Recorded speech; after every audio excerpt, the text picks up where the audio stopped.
The sky didn't explode all at once. It changed. At first, it was just noise, distant, unfamiliar, almost like a swarm of insects carried by the wind. People in Tel Aviv stepped outside, looking up, expecting the usual. Sirens had become part of life. Warnings came and went. Interceptions lit up the night, and then everything settled. Again, but this time, the sound didn't fade. It grew. Somewhere along the coastline, radar operators leaned forward in their chairs, eyes narrowing as the screens filled not with a few incoming objects, not even dozens, but something else entirely. Confirmed contacts, multiple. No, hold on. How many? A pause, the kind that shouldn't happen in a room trained for instant answers. Hundreds, and then the correction. More than hundreds, the air shifted. Because this wasn't a strike, this was saturation.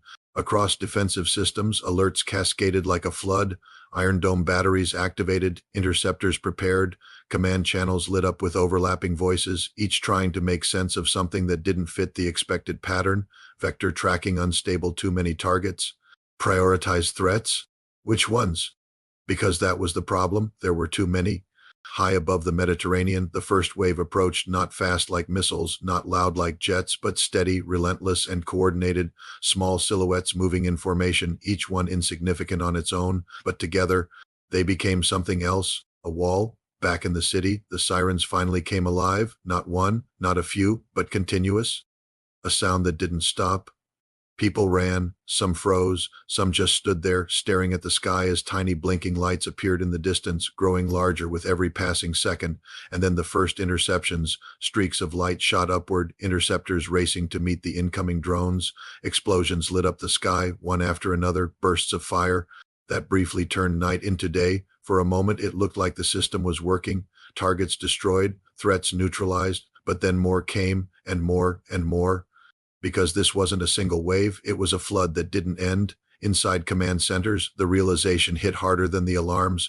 We're being overwhelmed. The words weren't shouted. They didn't need to be. Everyone could see it. Interceptors were being used faster than they could be replenished. Systems designed to handle attacks were now being forced to choose which threats to stop and which to let through. That's when the first drone slipped past, then another and another.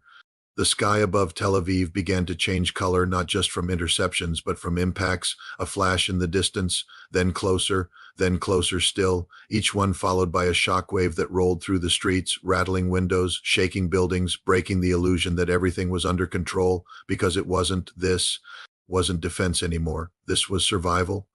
On the ground, emergency services scrambled to respond, but the situation was moving faster than they could react. Fires broke out, power flickered, communication lines strained under the sudden surge of activity, and above it all, the drones kept coming. They didn't panic, they didn't hesitate, they didn't change course. They just kept moving forward, one after another, as if guided by a single, unstoppable intent. Across the region, military observers watched in disbelief. This wasn't just an attack. It was a demonstration of what happens when quantity becomes a weapon, because each drone didn't need to succeed, it just needed to exist, to force defenses to react, to consume resources, to create gaps, and once those gaps appeared, the rest followed. Back in the Persian Gulf, the atmosphere was no less tense. U.S. naval forces had been monitoring the situation from the beginning, their advanced systems tracking launches, movements, patterns, aircraft carriers, symbols of power, projection, control stood ready, their decks filled with aircraft prepared for rapid deployment. But even there, something felt different, drone activity increasing across multiple sectors. From where? Multiple launch points? Difficult to isolate. Are we being targeted? No answer came immediately, because the data didn't show a direct strike.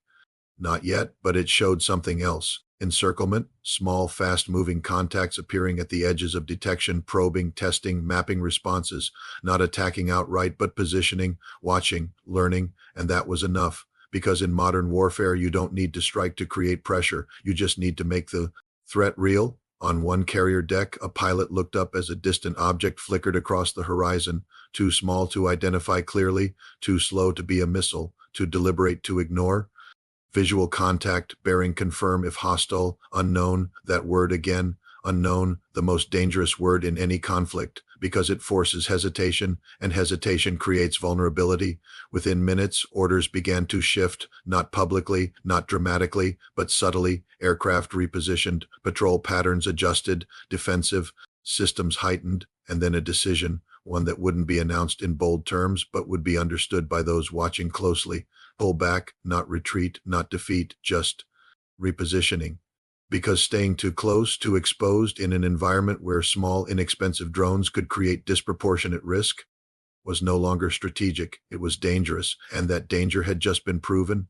Back in Tel Aviv, the night had turned into something unrecognizable. Sirens still echoed, smoke rose from multiple points across the city, emergency lights painted the streets in flashing red and blue as responders moved through chaos that hadn't existed just hours before. People looked up not because they expected something new to appear, but because they couldn't believe what they had already seen.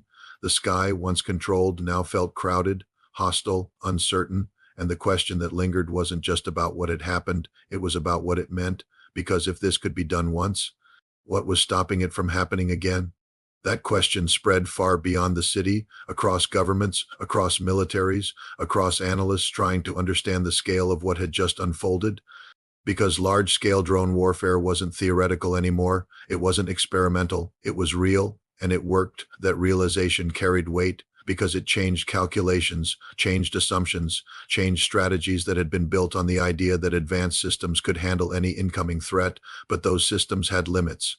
And those limits had just been exposed. As dawn approached, the full extent of the night became visible, not total destruction, not complete collapse, but something more unsettling: proof. Proof that even the most advanced defenses could be strained, proof that even the most protected cities could be reached, proof that even the most powerful forces could be forced to adapt.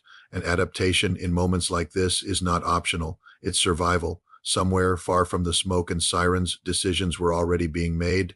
New strategies, new defenses, new ways of thinking about a battlefield that no longer followed old rules, because this wasn't about one night, it was about what comes next.